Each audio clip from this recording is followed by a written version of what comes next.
ano, may sundalo eh.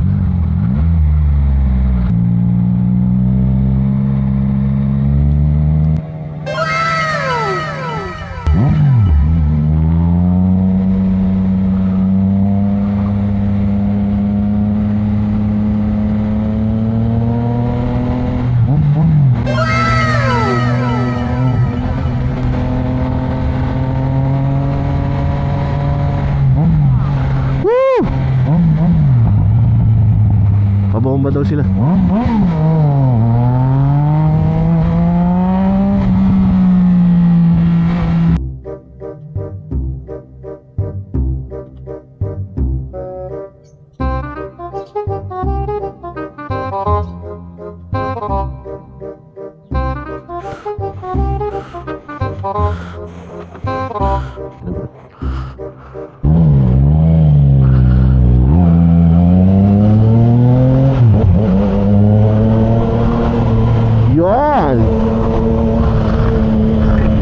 Hi guys, mag short spin lang tayo gamit itong ating ano no, Trident 660. Hindi pa nakalak yung helmet ko, ano ba yan? At ang mapaspasan lang itong ride na to eh no. So, tanghali na nga no, nag-alarm tayo ng alas 5.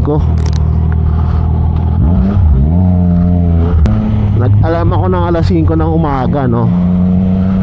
Pinatay ko, nag-alarm ulit ako ng alas 6. Bumangon ako alas 7 na. So ngayon nasa 7:30 na siguro no. So ngayon ko lang ulit nailabas ng solo tong Trident 660 natin no.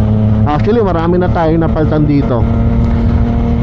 Nung nabili ko siya guys, naka bar and mirror siya na ang brand niya ngayon ko nga lang nakakita yun eh. Palibasan hindi naman ako nagtititingin ng mga mamahaling side mirror guys. Moto Gadget ang brand na bilog, sobrang liit.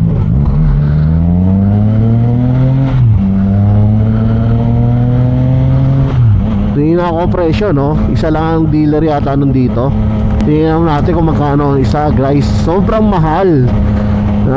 Sabihin mo kahit may pera ako hindi ko siya bibilhin. Kasi ako hindi naman ako mahilig sa bar and side mirror. Siguro yung mga mahilig sa barin, kahit na 30,000, 50,000 pa yan, bibili nila yan. Sobrang liit kasi ganyan kalaki lang. Pasok naman siya sa LTO, pasok yung 3 daliri ko. Pero halos maubos na yung 3 daliri. Tinanong ko guys, hindi siya 10,000, hindi siya 15,000. Ang presyo niya ay 27,000 pesos. Ganun kamahal yung galing kaliit. Ano siya, made of aluminum yata na CNC, sobrang kintab para maging mirror. So hindi siya talaga salamin. Yun siguro yung nagpamahal doon no? Sila lang yata ang gumagawa ng ganon, kaya napakamahal. So ito papakita ko sa inyo mamaya no? Kasi binalot ko na siya eh. Kasi nung unang inuwi ko yun sa bahay, tapos unang ride namin yung paggamit ko. Kasi parang kinabukasan after ko kunin to, nag-iaya yung mga tropa, pabinyagan yung kanilang mga motor. So sinamahan ko sila dyan sa Antipolo. May kuha pa tayo. Ito yan, kuha ko yung picture niya, kuha ko sa Marilaki gamit itong Trident natin. Nakukuha lang din.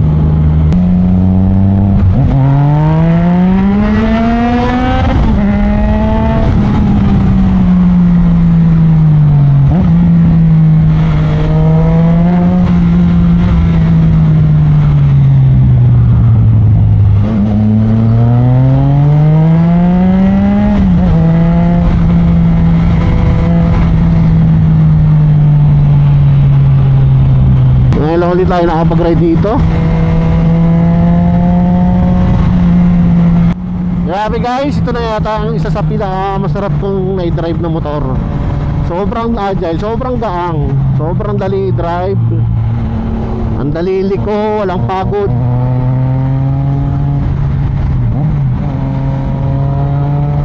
Walang angalay-ngalay.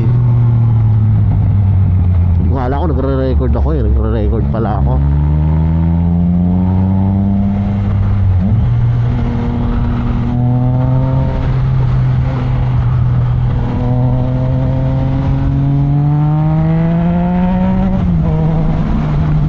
Pangit ang kalsada.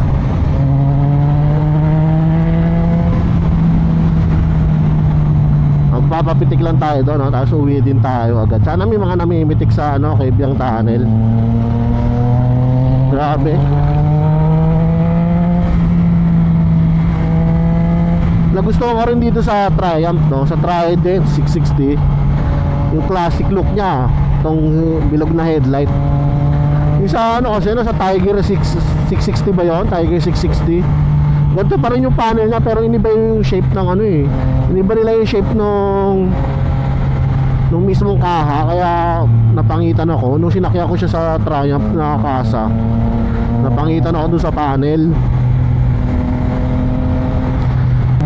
Ang bilis lang natin, para 30 minutes pa lang tayo tumatakbo. Nandito na tayo sa paa ng mga bundok.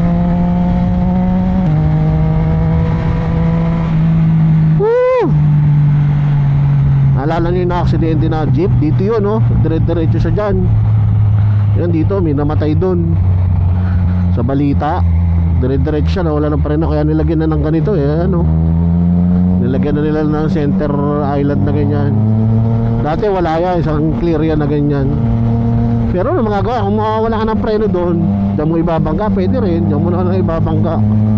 Isa magdire-diretso ka doon, di ba?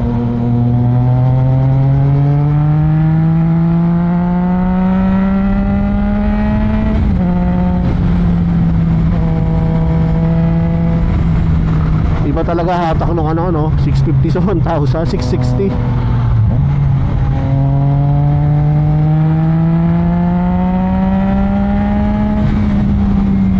So 1,000cc kasi saglit lang yun. Maganda lang dito sa 660, no? Humihiyaw siya. So ito na tayo sa mga twisties.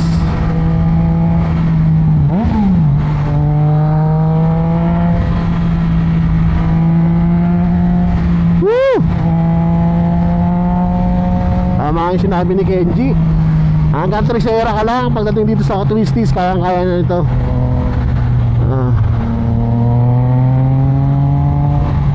Number 3 lang ang cambio mo, 3rd gear. Enjoy ka na. Marami tayong kasabay ngayon, no? Kasi ngayon ay linggo.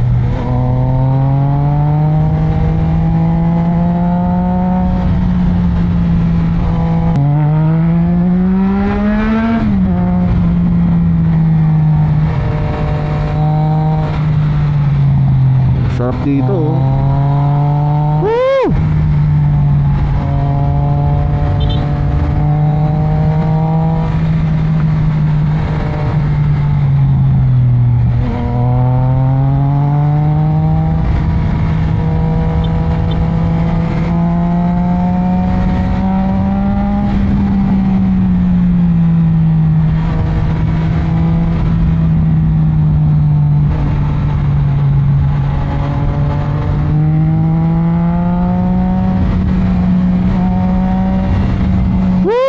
Sarap, ano?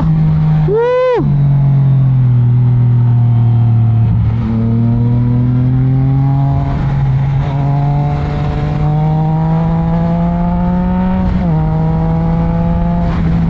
Ano, may mga bus tayo nakakasabay dito.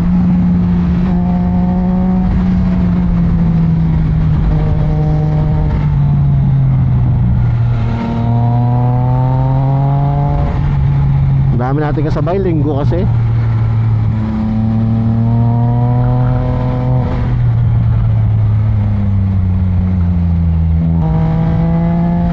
Dito yung may mga tumatambay na unggoy minsan eh, no?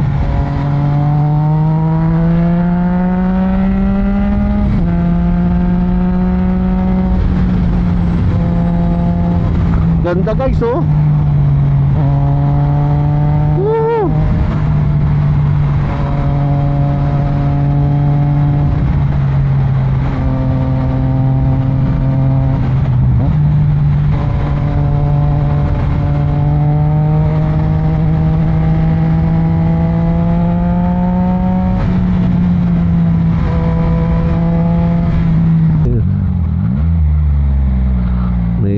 May training ang mga sundalo dito.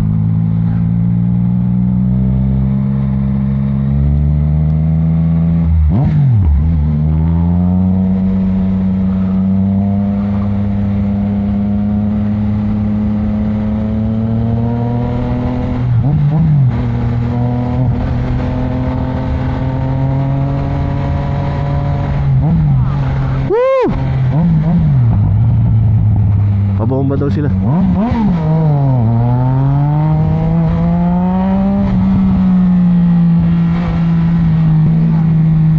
May mga namimitik pala doon, sayang.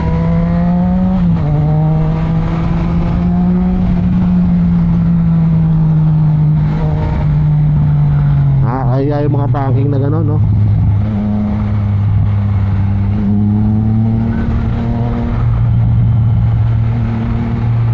Dito na tayo.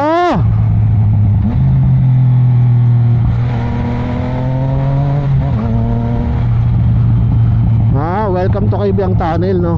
Parang tagal natin hindi nakabalik dito, no? Daming tao, guys. Nagpipicture kasi sila.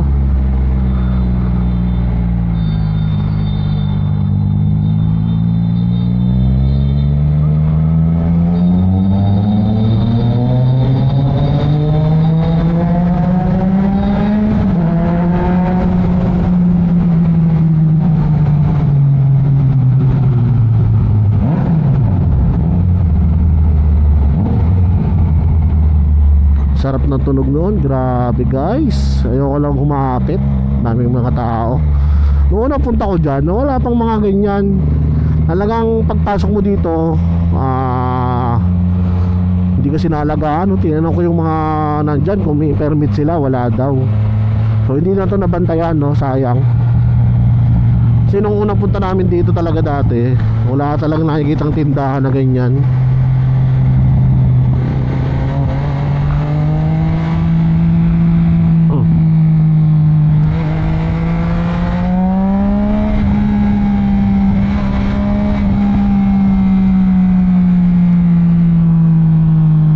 Fuel low. Layo pa ng gasolinahan dito. Sabi sa'yo, magpagas ka na dun sa baba. Di ka nakikinig. Pero marami pa yan, guys. Tested na natin yon. Hanggang dyan lang naman tayo. Balik na tayo pagkatapos. Putuloy na natin itong video, no? Dito na lang, oh. Yun nga, wala pa dati. Pero good thing naman may ano dito. Makita dito.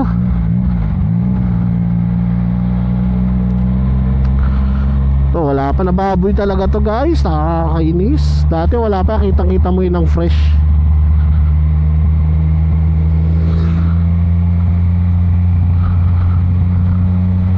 Putuloy natin itong video dito para Hi guys, ito yung Triumph Trident 660 natin, no? Kung makikita mo dito, bihira dumadaan dito, no?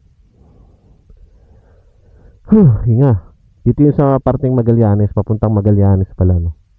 Yung mga pailan-ilan lang private, pero dito walang dumadaan ng mga bus, jeep. So mga private lang. So share ko lang, ito yung Triumph Trident 660 na nakuha natin, no? So kumpleto na siya, guys. Meron siyang slider, Evotech na original to. Alam ko hindi ito yung Shopee lang.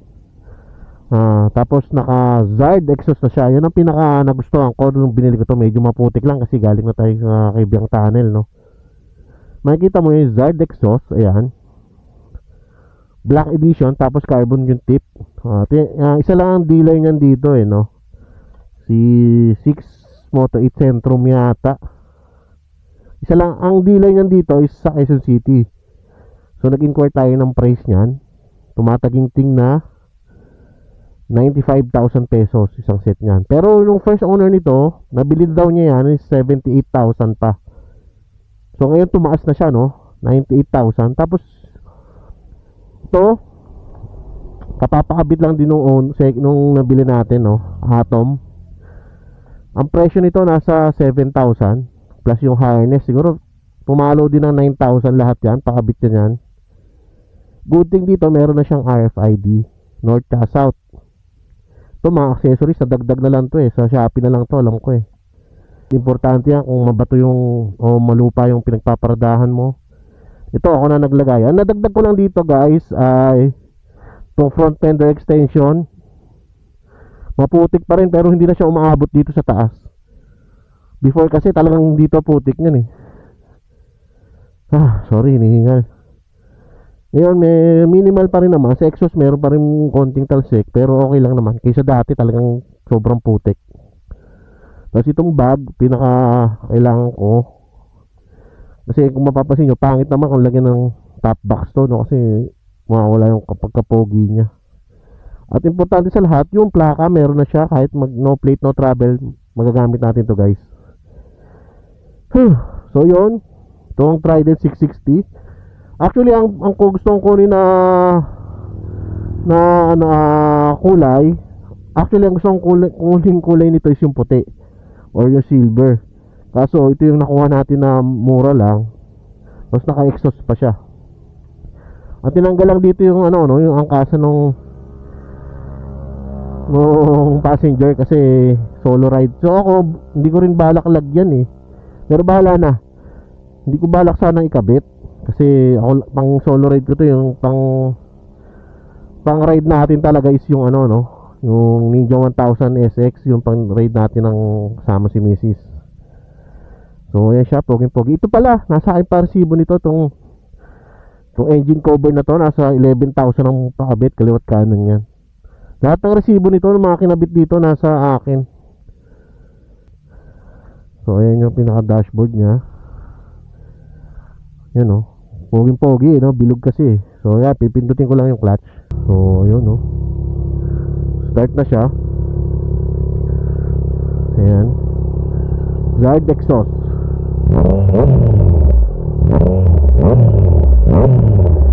Yung sinasabi nilang may delay daw dito, no? Totoo yun, may delay ko to mo. Pinipiga ko na sa Ninja 1000 sa Kawasaki. Pag piniga mo na yan, nagre-rev na yan. Ito hindi.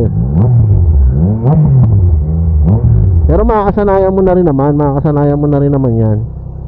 Katagalan.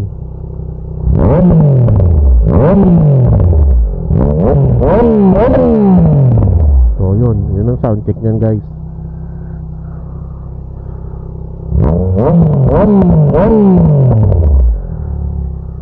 So yun, thank you guys. Larga na ulit tayo kasi medyo mainit na yung araw. Ganda dito kahit tanghali na, maraming puno.